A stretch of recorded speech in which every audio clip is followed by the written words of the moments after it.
¿Qué tal? ¿Cómo están? Bienvenidos a nuestro canal del ABC de tu dinero. Hoy vamos a tratar de explicar en términos simples qué es lo que significa la fase 2. El viernes, el ministro de Economía, el presidente del Banco Central, nos informaron que se va a proceder a la limpieza final de todos los pases y papeles, que podemos llamar así, que existen en el Banco Central, y esa deuda desaparece del Banco Central, pero aparece en otro lado, ¿sí?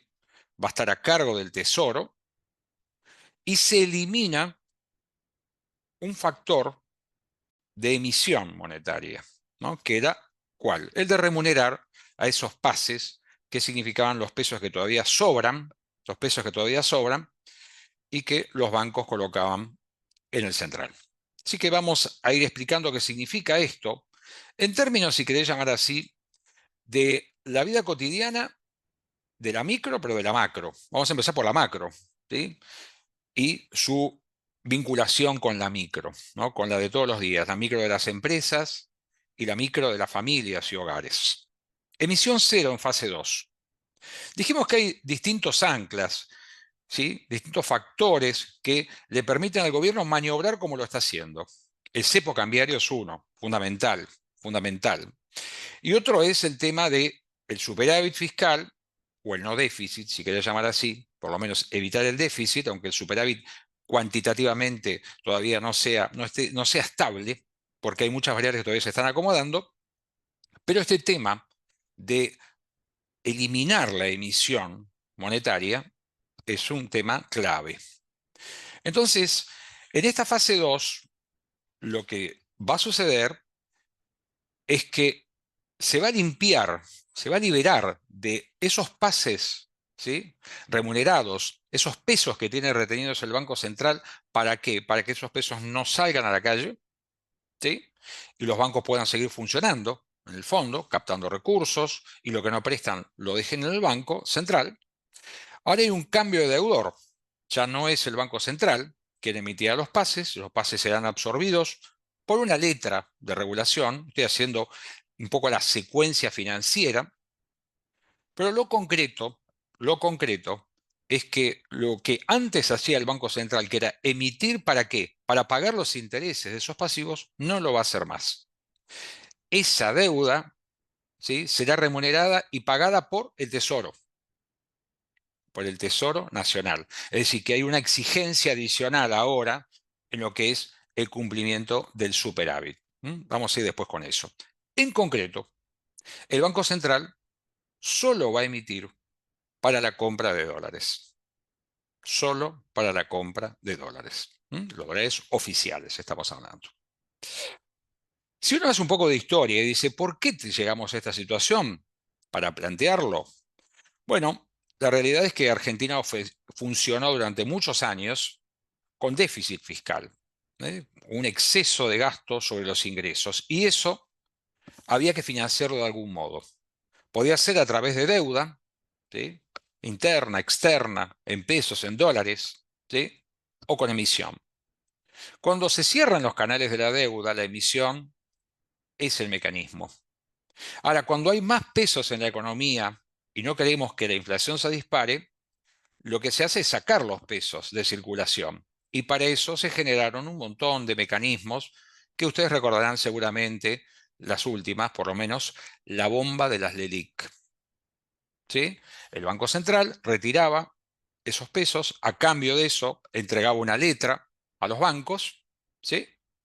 Y las tenía que remunerar y pagaba tasas cada vez más altas. El gobierno hizo el proceso inverso, ¿sí? Empezó a pagar tasas cada vez más bajas, cada vez más bajas. Eso se tradujo también en una baja en la remuneración de las inversiones que había en los bancos, básicamente los plazos fijos, ¿sí? Los plazos fijos tradicionales. Así que este proceso de limpieza que estamos llegando ahora, en gran medida es producto de muchos años de desequilibrios fiscales en Argentina. Así que esta idea de emitir, emitir, emitir, ahora se vuelve hacia atrás, pero para eso hay que resolver esta temática. Es decir, ¿qué hacemos con lo que quedó adentro todavía? Así que la idea es no emitir y transferir la deuda, como dijimos, al Tesoro Nacional. El Tesoro Nacional tendrá que hacer un esfuerzo extra ahora, ¿sí? Sin duda. Y el Tesoro Nacional somos en gran medida nosotros. Es decir, es una cuestión de más impuestos y es una cuestión de menos gastos, ¿sí? En proporciones, en la medida de lo posible, ¿no? Recordemos ley bases y toda esta historia de el paquete impositivo que finalmente se termina aprobando. Vamos a los ahorristas, vamos acercándonos a la micro, ¿sí? ¿Qué pasa con los ahorristas? ¿Cambian algo esta ecuación? En vez de estar en el Banco Central, lo que sobra ahora está a cargo del Tesoro, ¿sí? No habría cambios en los depósitos en cuanto a decir, ah, ¿me podrán afectar a mí en los depósitos? ¿No devolverme los depósitos? No.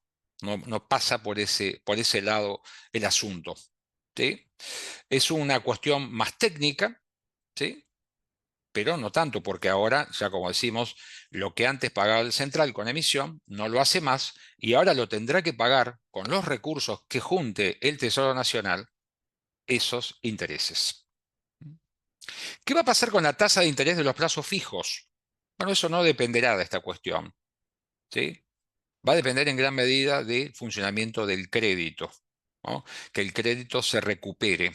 Y ahí empieza a avanzar la micro, el crédito al consumo, el crédito a las empresas, la confianza en aquellos que estén tentados a tomar crédito. Y como decíamos, el gran pilar, que es el superávit fiscal. Hay que ver si se puede sostener, ¿no? O sea, acá va a haber dificultades y seguramente quizá más ajuste del lado del gasto para poder incorporar estos nuevos, ¿sí? Estos nuevos intereses que ya digo estarán ahora a cargo del Tesoro Nacional. En estos días, hablábamos la semana pasada con un dólar oficial que sigue al ritmo del 2% mensual de devaluación, ningún ministro va a declarar vamos a devaluar, ¿sí? Lo que sí quizás marca la diferencia es que en este caso parece que hay más voluntad de no hacerlo y más herramientas para profundizar en la idea de no devaluar. Ahora, los dólares llegaron a más de 1.400 pesos en el día de hoy, ¿sí? Pero el eje sigue siendo menos emisión,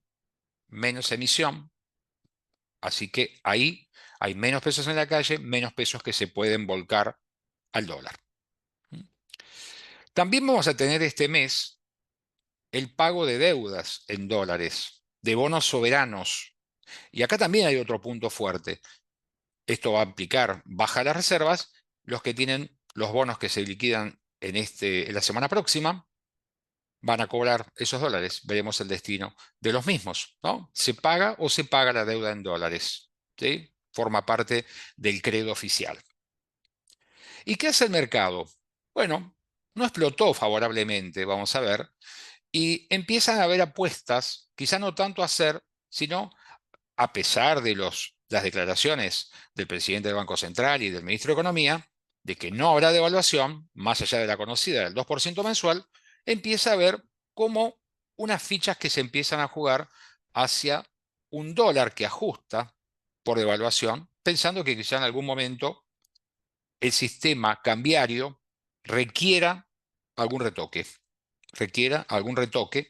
¿sí? Porque ya con el dólar oficial y el dólar blend pareciera que hay cierta resistencia a liquidar dólares, ¿sí? Dato, ¿no? Dato, pero no es certeza, dato. Venimos de la aprobación de la ley de bases y la fase 2, y ahora, y la micro, ¿no? Lo que sí está claro que los que esperaban una alza en los mercados, euforia, aumento de las cotizaciones, no fue así, no fue así, sino fue una recepción, quizá acorde a lo que plantea la ley de bases, ¿no? Fue bastante licuada en cuanto a lo que se esperaba. Así que por lo tanto, no hubo euforia, no hubo euforia. Los mercados subieron un poco, de hecho, han bajado los bancos, han sufrido más por esta cuestión, la fase 2, y el mercado de pesos está raro, ¿sí? Está raro. Y sigue siendo objeto de estudio qué pasa con la renta variable y con los bonos soberanos, porque hoy subió el riesgo país, lo cual se tiene como contrapartida, ¿sí? Inevitablemente, que caen las paridades de los bonos en dólares? ¿Seguirán hacia abajo o veremos repuntes? ¿No? Son las apuestas, pareciera que se plantean por lo menos para este segundo semestre. No va por los pesos, va por este lado. Así que el interrogante final es cuánto se extenderá esta fase 2, ¿sí? Hasta que la micro empiece a dar señales de vitalidad. No es B corta, esperemos que no sea L, sino que empiecen a aparecer síntomas de crecimiento, ¿sí? Síntomas de crecimiento que impliquen, por ejemplo, que los salarios comienzan a recuperar parte de su poder adquisitivo. Eso puede implicar un aumento en la demanda de crédito, el consumo empiece a recomponerse, aunque sea de niveles muy bajos, como lo que está hoy, y eso empieza a ser un factor de estimulación fundamentalmente por ahí, para que la pérdida acumulada durante este año no sea tan significativa. La ley de bases y la fase 2. Estamos atravesando entonces esta etapa, ¿sí? Sin grandes cambios, ¿sí? Sin grandes cambios negativos. No hay que esperar, no hay que enloquecerse en este momento, pero, ya digo, estamos en un momento donde las inversiones tradicionales no van por ahí. Hay que empezar a mirar otro tipo de cosas. Quizá renta variable y la evolución de bonos soberanos. Les agradecemos como siempre que sigan nuestro canal, que se suscriban, le den me gusta, nos hagan llegar sus comentarios y aumentemos así la circulación de los contenidos de educación financiera. Muchísimas gracias.